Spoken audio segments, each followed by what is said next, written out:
Bhojpuri cinema की शेरनी अक्षरा सिंह एक बार फिर चर्चा में है।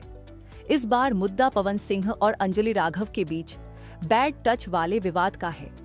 अक्षरा से पूछा गया कि स्टेज पर पवन सिंह को अंजलि की कमर को छूते हुए देखा गया। वीडियो वायरल हुआ। महिला होने के नाते आपने जब देखा तो क्या लगा? अक्षरा ने कहा कि लड़की की गलती है, मैं होती तो उठाकर फेंक देती। ऐसा करने में कुछ सेकंड लगते। यहाँ उसकी गलती नहीं है, यहाँ लड़की की गलती है। अक्षरा सिंह के इस बयान ने सोशल मीडिया पर खलबली मचा दी है। जहाँ कुछ लोग इसे उनकी मैच्योरिटी मान रहे हैं, वहीं कुछ इसे पुराने जख्मों को कुरेदना कह रहे हैं। पिछले साल जब अंजलि राघव और पवन सिंह स्टेज पर थे, पवन सिंह को अंजलि की कमर को छूते हुए देखा गया, जिससे अंजलि असहज हो गई।